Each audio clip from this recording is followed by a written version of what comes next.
Lewis Hamilton's first Ferrari win did not truly begin at the finish line. It began on the radio, because after 686 days without victory, after a painful first season in red, after people questioned whether Ferrari had made a mistake, Hamilton heard the words every driver dreams of hearing. This is the moment. We have our moment. And a few laps later, when he crossed the line in Barcelona, Hamilton did not sound like a driver collecting another trophy. He sounded like a man releasing nearly 2 years of doubt. He thanked Maranello.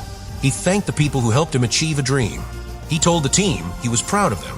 But the most powerful part is what that radio really reveals. Ferrari did not just give Hamilton a win. They gave him belief back. And once you understand every key message behind that final lap, Barcelona stops being just Hamilton's first victory in red and becomes the moment Ferrari's entire project finally came alive. Subscribe to the channel. Before the final radio message, before Hamilton's voice cracked with gratitude, before Ferrari could finally breathe again, Barcelona had already become something far more dangerous than a normal race. It had become a test of belief.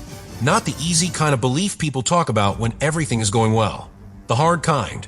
The kind that has to survive bad weekends, public doubt, slow cars, missed chances, and the uncomfortable feeling that a dream may have arrived too late. That was the weight Hamilton carried into Barcelona, because his Ferrari story had not begun with victory. It had begun with pressure. When Hamilton left Mercedes, he was not simply changing teams. He was leaving the place where he had built an empire. 12 years, 6 of his 7 world championships, most of the victories that made him the most successful race winner in Formula One history. The voices on the radio, the engineers, the rhythm, the habits, all of it belonged to a world he understood deeply. Then he walked away from it, and he walked into Ferrari. That single decision changed the emotional temperature of his career. Because Ferrari is not just another team. Ferrari is memory. Ferrari is expectation. Ferrari is a red car carrying decades of glory and pain every time it leaves the garage. At Mercedes, Hamilton had been the center of a machine built around years of trust. At Ferrari, he had to build that trust again under the loudest spotlight in sport. And the first season did not make it easy. The car did not give him the connection he needed. The pace was not there often enough. The results did not match the dream.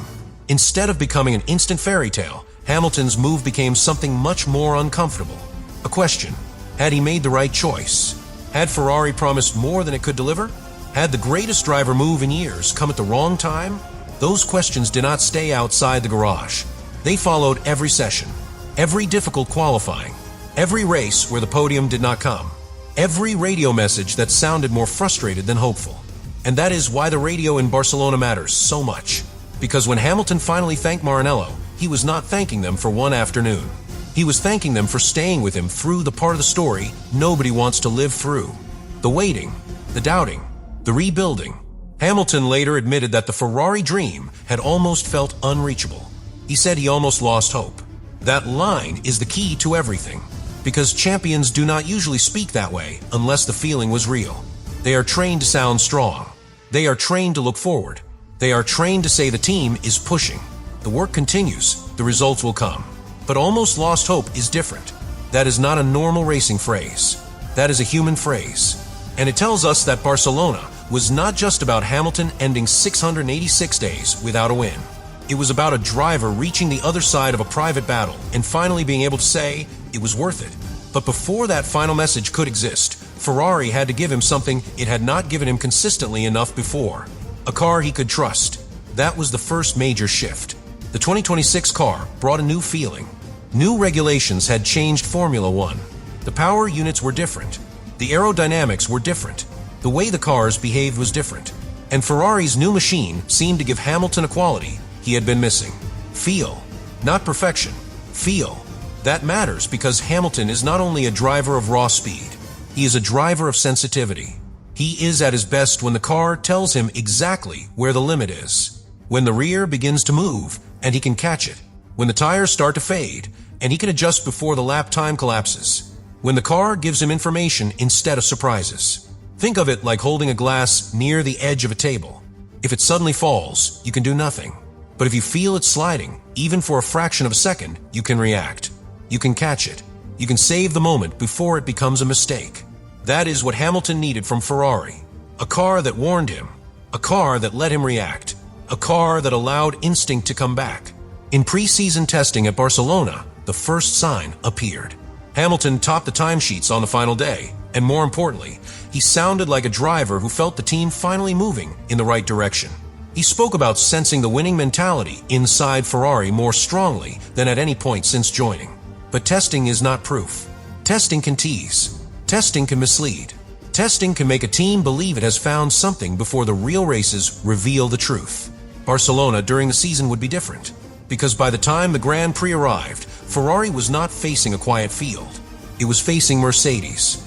And Mercedes had a new weapon, Kimi Antonelli, 19 years old, already leading the championship, already carrying 5 consecutive victories into the weekend, already making the sport feel like a new era, was arriving faster than anyone expected. That made Hamilton's situation even more emotional, because Antonelli was in the seat Hamilton had left behind. The young Mercedes driver was winning, while Hamilton was still searching for his first victory in red. That comparison was brutal, and did not need to be spoken to be felt. Every Antonelli win made Hamilton's wait feel longer. Every Mercedes success made Ferrari's delay feel heavier. Every race without Hamilton on the top step made the move to Maranello look more exposed. So when the cars arrived in Barcelona, Hamilton was not only racing for victory. He was racing against a narrative. The narrative that Mercedes had moved on. The narrative that Ferrari had not delivered. The narrative that the dream was beautiful, but maybe too late. And then qualifying made the tension sharper.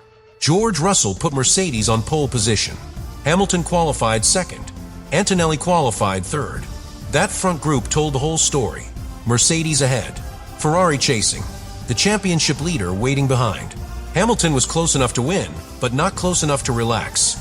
He was trapped between the team he had left and the future that team was now building without him. That is why the first laps mattered. Not because they were explosive, because they were controlled. When the race started, Russell led. Hamilton stayed with him. Antonelli remained behind. And that small fact, Hamilton staying second, was the first piece of the radio story. Because Ferrari needed the race alive. If Hamilton lost ground early, the strategy would shrink. If Antonelli got past, Ferrari could become trapped behind 2 Mercedes cars. If Hamilton overattacked and damaged the tires, the late race opportunity would never matter. So Ferrari's message from the opening phase was clear. Tire management would be key from lap 1. That was not a throwaway instruction. It was the entire plan. Hamilton had to drive fast enough to keep Russell under pressure, but patiently enough to protect the tires for later. He had to stay close without overheating the car. He had to fight without letting emotion take control. That is harder than it sounds. Because when a driver has waited 686 days for victory, the instinct is to force the moment. To attack immediately, to prove the point, to chase the leader like the whole world depends on the next corner. But Hamilton did the opposite. He waited, he managed, he stayed close. And that was the first reason the final radio message became possible. The victory was not born from desperation. It was born from restraint. That is a very Hamilton kind of performance. Not just speed, control. The kind of control that does not always look dramatic, but slowly puts the race in your hands. The kind that makes a strategy possible before anyone realizes the strategy is about to matter. Behind him, Antonelli remained a threat. Russell led the race. Norris and Verstappen were still in the wider fight. Ferrari could not assume anything. And there was another problem. Charles Leclerc's race was slipping away from the story. Leclerc had already suffered a difficult qualifying, and during the Grand Prix, he retired with a reported power steering problem. That left Hamilton as Ferrari's only real shot at the front. One Ferrari, one chance, one driver carrying the entire weight of Maranello's hope. That made the radio even more important, because every message between Hamilton and the pit wall now carried the pressure of a team with no second option. There was no backup Ferrari to split Mercedes. No second car to force a different strategy. No safety net if Hamilton's plan failed. Ferrari had to get it right with him. And Hamilton had to keep giving them a race worth winning. That is what he did during the early phase. He did not give Ferrari chaos. He gave them stability. He did not demand a miracle. He gave them time. And in Formula One, time is everything. Time allows the pit wall to think. Time allows tire data to become clearer. Time allows rivals to reveal weaknesses. Time allows a risky strategy to become less like a gamble and more like a trap waiting to close. That is what Ferrari began building. A 3-stop strategy. Aggressive, nervous, brave. A strategy that would only work if Hamilton stayed close enough, the tires behaved well enough, and the race created a window at the perfect moment. Most teams can talk about bravery. Very few can execute it when the world is waiting for them to make a mistake. Ferrari have been criticized many times for strategy calls in the past. That reputation followed them into Barcelona. Every bold decision carried the memory of previous pain. Every pit call carried the possibility of another headline. But Hamilton's calm driving gave Ferrari the confidence to keep going. That is what people miss when they focus only on the final stop. The winning call did not appear from nowhere. It was prepared by the driver's discipline in the first part of the race. Without those early laps, there is no final radio. Without tire management, there is no moment. Without Hamilton staying close, there is no dream to achieve. That is why the opening chapter of Barcelona sounds quiet, but is actually the foundation of everything. Ferrari told Hamilton the tires would decide the race. Hamilton listened, and by listening, he kept the door open for the message that would come later. This is the moment. We have our moment. But at this stage, nobody knew whether that moment would actually arrive. Mercedes still had the lead. Antonelli still had the championship momentum. Ferrari's strategy was still a risk. Hamilton was still waiting for the race to bend in his direction. And that is where the tension comes from. Because the most emotional radio message of the season was being built in silence before anyone heard it. Lap by lap, corner by corner, tire by tire. Hamilton was not just chasing Russell.